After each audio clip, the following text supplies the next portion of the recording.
Well, getting news and information is really fairly easy these days. A few taps on your phone, your watch, it's all it takes. But now you know, or how do you know if what you're reading is actually true? Well, Timothy Caulfield has been studying misinformation for much of his career. His titles include such books as Relax, A User's Guide to Life in the Age of Anxiety, not to mention Is Gwyneth Paltrow Wrong About Everything? His latest is called The Certainty Illusion, and it is about misinformation. Now, Timothy is the author of that book and Canada Research Chair, and he's in Vancouver for a Writers' Festival event tonight. And he was good enough to join us in studio this morning. Good morning to you. Good morning. Thanks for having me on. Thank you for being here.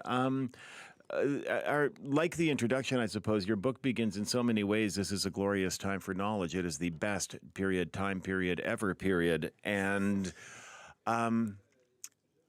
why is so much information then so unreliable? It's an incredible cultural moment, isn't it? I mean, there's just, as I say at the beginning of the book, we have access to peer-reviewed journals. We have access to incredible scholarship and to journalism. Despite that, we know, and research consistently shows this, we are becoming more and more uninformed. There was a study that came out just last week from the Canadian Medical Association highlighting the degree to which Canadians, and I don't blame them, I blame the information environment, Canadians believe demonstrably false things about their health, and they emphasize this, the degree to which that is increasing and the profound harm that is doing. And I argue in the book it's because of the incentives, right, baked into our information environment, the algorithms that push what we see, the nature of our search engines, all of those things drive misinformation onto our radar. It's not, the question seems to be, why am I seeing what I'm seeing rather than is what I'm seeing true? They seem to be intertwined, those two questions. Yeah, that's an excellent point. It's an excellent point because we also know, because our information environment is so frenetic, it's so fast, it doesn't really invite reflection, I'll put it that way, right? To say the least. Yeah. Because of that, we often respond to the first thing we see. So there's a very interesting study that came out right after I wrote my book that found about 74% of the content that we share, so we look at the headline and we share it, is not clicked through. In other words, the only thing we're looking at is the headline before we share it. That's what creates our information environment. That's what creates our news feed, right? People sharing stuff without reading it. And another study that came out in December found that a lot of that sharing is on the back of, it's tethered to rage, fear, emotion, and of course, political identity. So it's not tethered to knowledge and to science and to evidence. It's our emotional response to that information that really is filling our information environment. It's interesting.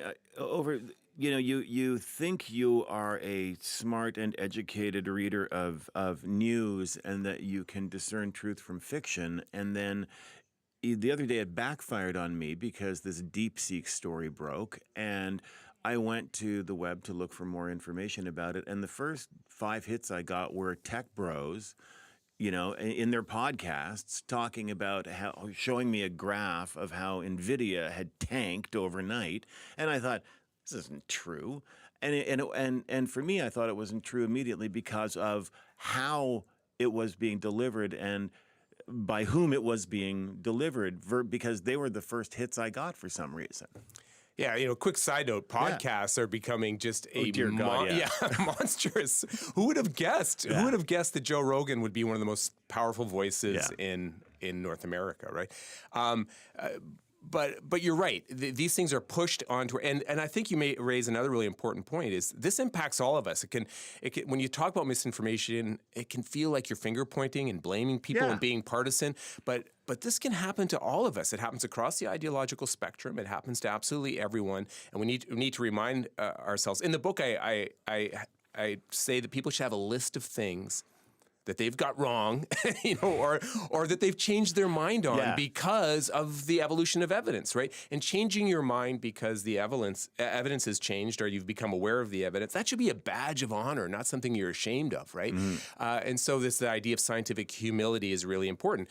But the broader point you make, what is pushed in front of us. What we get is it's designed for us, right? It plays to our fears, our politics, our rage, our grievance, because that's how the algorithms work. That's what creates, our information economy. That's what generates clicks. And where are you when you have the gatekeepers standing beside people like Donald Trump at his inauguration, when you have, X and Facebook and Meta and Amazon and basically everyone who controls most of what we see and hear, standing beside a president, to whom they bend a knee, kiss a ring, and owe allegiance to? It's horrifying. It's horrifying. I have, as you said off the top, I've been studying this for a very long time. And I remember when I first started studying this, people, my colleagues, oh, that's kind of a fun topic, and I'm talking about Gwyneth Paltrow and jade vagina eggs. I still think that was problematic, right? But we've gone from jade vagina eggs to the destruction of democracy in, a decade, right? This used to be kind of funny. Yeah, it's remarkable now. And just think of, Meta's move to stop fact-checking, which is problematic in its own right. But I'm almost more worried about the justifications that were used for that move, which were clearly political, number one. And number two, not grounded in the evidence at all. So the justifications are not true, and it's obviously a political move. And you think about someone who controls our information environment, making decisions based on purely positioning his company with the reigning administration. Where does that leave organizations like, and I hate to be self-serving here, but the CBC, because there's, a certain Canadian political leader who would like to get rid of this organization. And I think of, this, as a national institution, there has never been a more important time for an organization like this that does diligence when it comes to fact-checking and attempts to report fairly. Yeah, I mean, this is going to sound like I'm being self-serving because I'm sitting across the table from you. But, I think good journalism has never been more important than it is right now. So another study that came out, unfortunately, after I finished the book, highlighted that 60% of influencers don't fact-check the information they provide, right? This was a study done shared by UNESCO. And I don't think, maybe many people don't realize this, the degree to which journalists are held to a standard, that they fact check. I've experienced fact checking, right, when I do something for journalists. And we also know that people that follow journalism, good journalism, respected journalism, and we have to be careful not to overinterpret this data, right? There's a lot baked into this, but more likely to embrace the truth, less likely to believe misinformation, less likely to share misinformation. We need good, objective, rigorous journalism now more than ever. The word influencer just makes me want to run screaming into the night, because we use it, we throw it around so casually. And, it is somebody who has a commercial imperative. That is why they are an influencer, is because they are pushing a product or service on you. Those people, we learned, are Caroline Leavitt, or Levitt rather, the new press secretary for the White House. Those people are now welcome at press briefings, along, podcasters and, bloggers and vloggers and influencers. They get a seat now in the halls of power. Do they deserve one? I think it's remarkable how we've had this. Or am I being an elitist a-hole here? I think we have to have standards, right? All knowledge is not, relative, right? And that's sort of the direction we're going. There is a deep sort of if I could get philosophical for just a beat here. I think it's ironic the degree to which this postmodern idea that all knowledge is relative, right? That there is no, good science, that no opinion should be elevated over others on any topic is now running the world, right? And that's sort of what's happening when the White House invites absolutely every single, voice into the press room.